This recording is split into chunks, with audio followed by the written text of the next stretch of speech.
नमस्कार, मैं अजय कुमार। कहने वाले कहते हैं कि जिस जमीन पर दंगा हुआ हो, वहाँ के बासिंदे दंगाई समय के गुजर जाने के बाद खुद को अफसोस में डुबोते हुए रोते हैं। लेकिन ऐसा तब होता हो जब समाज का माहौल शांति की तरफ झुका हुआ है। हाल फिलहाल ऐसा नहीं है। भारतीय समाज में जहर घुला हुआ है। जहर घोलने का काम सत्ता में बैठे लोगों ने किया है, जिसका शिकार वे सब हो रहे हैं जो इस जहर को काटने के लिए दिन रात लगे हुए हैं। 11 अगस्त की दोपहर में दिल्ली हिंसा से जुड़ी शिकायतों के आधार पर रिपोर्ट करने के लिए अंग्रेजी पत्रिका कारवां के 3 पत्रकार उत्तर पूर्वी दिल्ली पहुंचे। इन तीनों पत्रकारों में एक महिला पत्रकार भी थी। इन सबके साथ तकरीबन 1.5 घंटे तक कुछ स्थानीय लोगों द्वारा बदसलूकी की गई, सांप्रदायिक गालियां दी गई, मारने की धमकी दी गई और महिला पत्रकार के साथ यौनिक बदसलूकी की बात की गई। उत्तर पूर्वी दिल्ली के सुभाष मोहल्ले के इलाके में भगवे रंग के झंडे बड़ी तादाद में लगे हुए थे, जहां इनकी तस्वीर कारवां के पत्रकार उतार रहे थे। वहीं से इन पत्रकारों के साथ बदसलूकी की शुरुआत हुई। कुछ लोगों ने आकर इन्हें रोका। इनमें से एक व्यक्ति ने भगवे रंग का कुर्ता पहना हुआ था। इसने खुद को भाजपा का जनरल सेक्रेटरी बताया। पत्रकारों से आईडी कार्ड मांगे गए।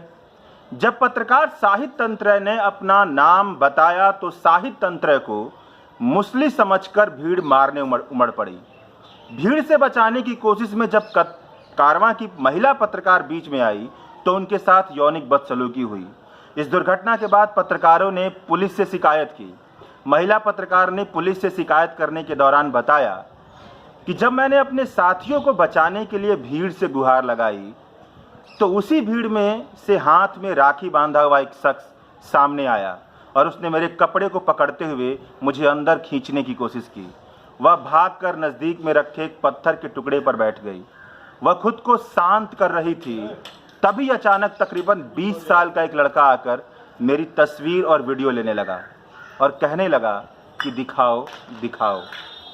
जब वहाँ से उठकर खड़ी हुई और आगे जाने लगी तब धोती कुर्ता पहने एक अधेड़ उम्र के मर्द ने मेरे साथ बदसलूकी की। मेरे सामने अपनी धोती खोल दी, जननांगों को मुझे दिखाने लगा और चेहरे पर अश्लीलता का भाव लेकर मेरी तरफ देखकर हंस रहा था। मैं वहां से भागी। साथी पत्रकार प्रभजीत सिंह ने घटना के बारे में बताते हुए कहा कि साहिद तंत्र का आईडी कार्ड के बारे में पूछते समय ही तकरीबन 20 लोग इकट्ठा हो गए। हमने कहा कि हम कुछ भी गलत नहीं कर रहे हैं, हम पत्रकार हैं। इतने सारे भगवा रंग के झंडे इकट्ठा हैं, हम केवल इनकी तस्वीर ले रहे हैं। भीड़ ने उन पर भरोसा नहीं किया।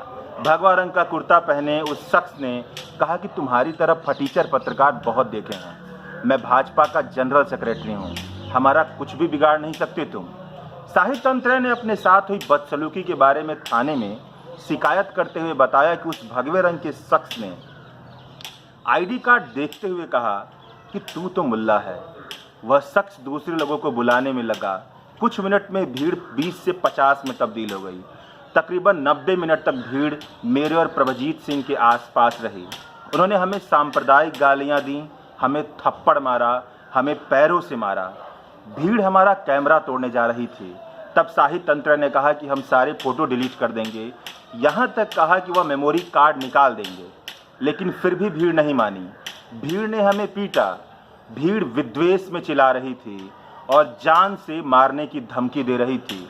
उसी समय 2 पुलिस वाले आ गए, एक additional sub inspector Zakir Khan और दूसरे कांस्टेबल अरविंद कुमार।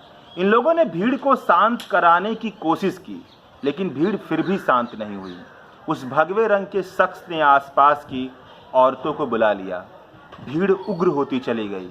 तब कुछ और पुलिस वाले भी आए और उसके बाद दोनों पत्रकारों को उस भीड़ से छुटकारा मिल पाया। पुलिस वालों के होने के बावजूद भी भीड़ उग्र रही। भीड़ वालों, पुलिस वालों और दोनों पत्रकारों के जाने के बाद भी भीड़ नारे लगाती रही।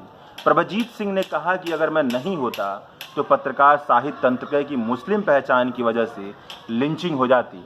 साहिद तंत्र ने भजनपुरा पुलिस थाने पहुंचकर अपनी महिला साथी को कॉल किया और भजनपुरा पुलिस थाने आने को कहा। महिला पत्रकार ने जब लोगों से भजनपुरा जाने के लिए रास्ता पूछा तो महिला पत्रकार पर फिर से हमला हुआ। महिला पत्रकार ने अपनी शिकायत में बताया कि भीड़ ने उसकी पीठ, छाती, शरीर के कई हिस्सों पर हमला किया। अचानक से जब एक पुलिस वाला सामने आया तो पुलिस महिला पत्रकार और पुलिस वाले से खुद को बचाने की गुहार लगाई, लेकिन पुलिस वाले ने कहा कि इसका फैसला यहीं पर आपसी बातचीत द्वारा कर लिया जाए। महिला पत्रकार के लिए स्थिति और खराब होने वाली थी। तभी अचानक दूसरा पुलिस वाला आया और उसने महिला पत्रकार की जान बचाई। यह पूरी घटना बताती है कि दिल्ली हिंसा के बाद भी दिल्ली की गलियां सांप्रदायिक जहर में पटी पड़ी हैं। इसमें कोई कमी नहीं आई है, बल्कि इसे और अधिक बढ़ाया जा चुका है। 3 पत्रकारों के साथ खुलेआम भीड़ ने बदसलूकी की, लेकिन अन्य लोग मुक्त दर्शक बने उसे देखते रहे। लोगों ने उन्मादी भीड़ को रोकने की कोशिश नहीं की, बल्कि बहुत लोग भीड़ का ही हिस्सा बन गए।